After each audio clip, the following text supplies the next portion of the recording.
That is the noise that every ninja wants to hear. And I would say that the warped wall is probably everybody's favorite one to do. It's the first one they want to try, and it's the one that they do over and over and over until they get it. Took me a little while to get it, even though I'm pretty tall. I'm 6'2", but the warped wall is really more about technique than just straight height, because I've seen people do this wall that are 5 feet tall, and I've seen people that are 6'4" that can't do it. So a lot of it is just technique. So I'm going to be kind of like the weatherman, and I'm going to be showing you a couple different things.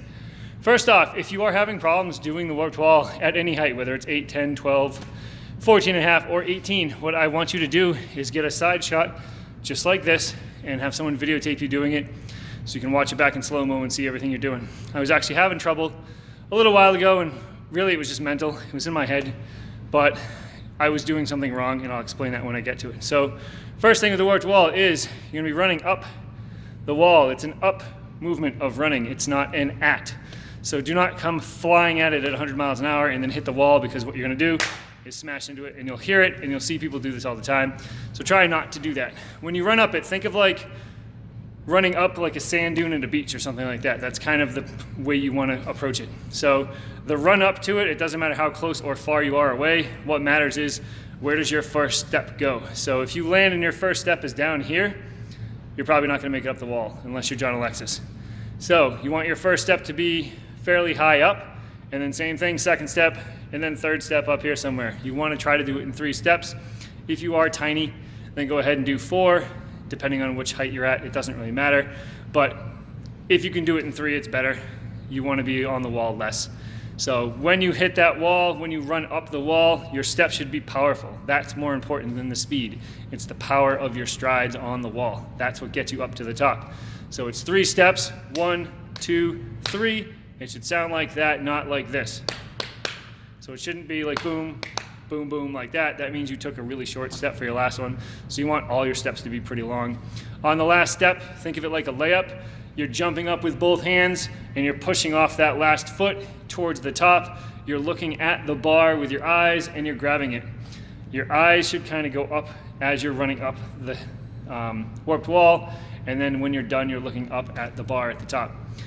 The technique should be the same for all, and that's why when little kids transition from the 8 to the 10, they have a lot of problems, because the 8-foot wall for a lot of kids is really easy, so they don't need proper form to get up it. Same thing with adults.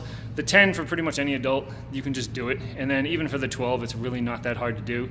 So if you are athletic at all, you should be able to get up the 12, but going to the 14 and a half is a lot harder, and then the 18 still is even harder than that.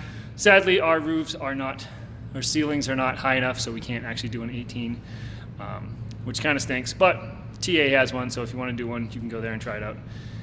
Once you do the wall, like I said, 3 steps up, big jump. That's the most important thing, is those powerful steps and the jump at the end. What I found out that I wasn't doing after videotaping myself was I was doing my first step here, second step was here, and then for some stupid reason, I was jumping on my second step. So I was doing 1, 2, jump, my third foot would hit up here somewhere, and then just slide down and do nothing. So I just missed every single time.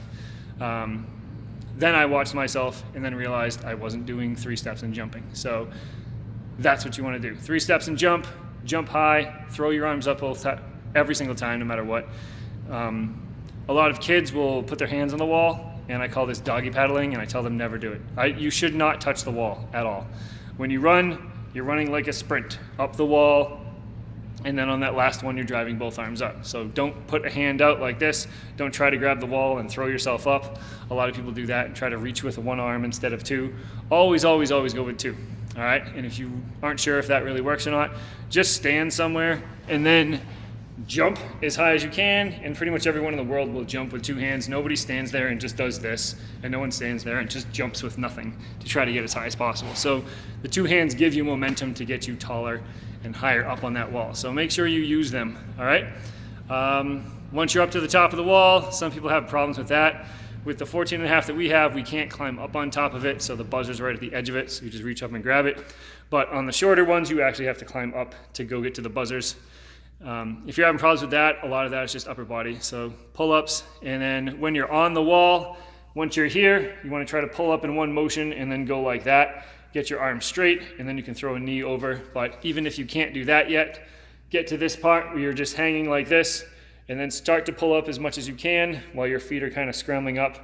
If you're flexible enough, you can throw a leg over the top. So I'll kind of show you what that looks like. Hope it doesn't go out of focus.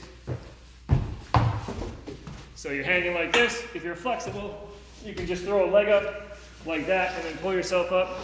The idea on the wall is to at least get your elbows over the top of the rim. And once you do that, you can pull it towards yourself and then kind of like seal flop across the top, and then reach the top and then hit that buzzer, all right? Honestly, in this gym and every gym I've ever been in, when the kid gets up that 10 foot for the first time or gets up that 12 foot for the first time, it's awesome. They love it. Their face is just a giant smile. So if you have any questions on anything more that you need for this, if you're having trouble with it, come on down and I'll go over it with you one-on-one and make sure you get up this wall. But thanks for watching, and comment below if you have another obstacle you'd like me to go over, or if you have more questions on the warped wall. And if there was something I missed, let me know. Oh, one other thing, and I got this from the NNL when people were talking, is to keep your chest up as you run up the wall. So don't lean into the wall, and you don't want to lean way back. As you come up, chest up and driving up. So that's one little pointer that I picked up from a couple of the ninjas that were here for the NNL comp. As always, like and subscribe, and have a great day. Bye.